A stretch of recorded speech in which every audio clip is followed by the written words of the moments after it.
Speaking of Pascal Siakam, he is averaging more than 15 points in his last 4 games since scoring 32 in his finals debut. His teammate Fred VanVleet has been clutch over the last 8 games since that baby was born. He's shooting 54% on 3-pointers. So, Tracy McGrady. Yeah.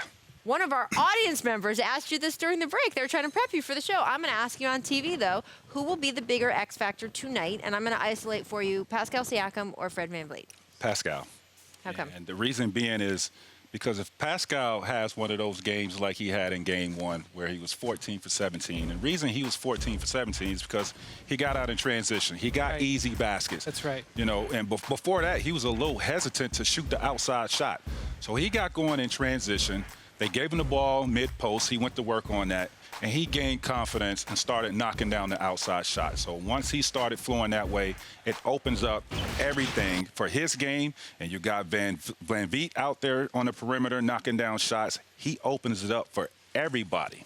Yeah, Pascal Siakam really is Draymond 2.0. They have similar games.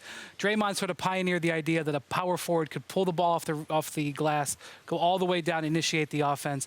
Pascal is what he did early in the series. He hasn't done it lately. He did not play well in Game 5. He came out with a lot of intensity and aggression. Because Katie was Kevin Durant. Yeah. Blanketed it. So he went 6 of 15 in that game, and Nick Nurse actually made the decision to take him out of the game down the stretch. He's got to be a factor. He's the second leading scorer for the Raptors in this series. The Raptors had their lowest scoring game in Game 5. He's got to be better. All right, well, let's talk about Kevin Durant because, of course, he will not be there in a Warriors uniform tonight. He is recovering from Achilles surgery. Look, Steph and Clay were able to keep the Warriors afloat, and they were able to rally past the Raptors in Game 5, but they're 8-2 when trailing playoff series under Steve Kerr. So that means that they come back, right? We know that. Yep. They come back. Brian, you and I have been talking for a while, though. We can't tell how KD's injury is going to impact the Warriors tonight because when they left the arena in Toronto, they felt very broken, right? They felt that there was... devastating. Right? I sat there and watched Steph Curry tear up and try to hide that he was crying and eventually just go to the back of the room. We saw Bob Myers break down on the podium. Whether they can go back and feel like, hey, we would have done things differently, but we still made the right decision with what we had at the time or not. You can honestly feel that way and still feel upset and guilty and all of those things.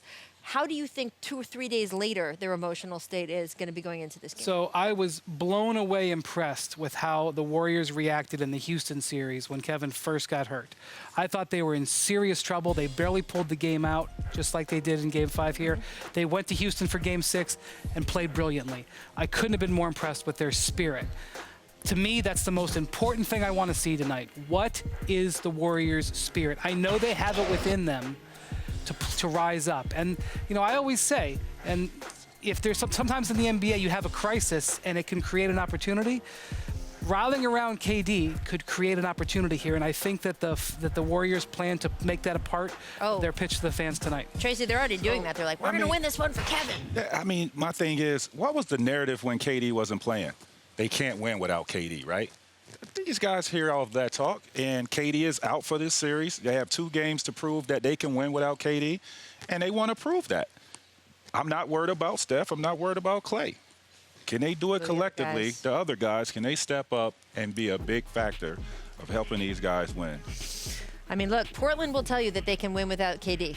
Portland knows the Warriors are capable yes, of winning they are. without Kevin Durant. But the Warriors... It is a different opponent tonight. The Warriors also tell you that the Raptors are not the Blazers. Yes, I'm just saying, it is possible. We have seen them beat the Rockets without Kevin Durant. But, yeah, it is a matter to do it. And, of course, we know Toronto has, as Tracy said at the top of the show, 2 shots to win 1 game.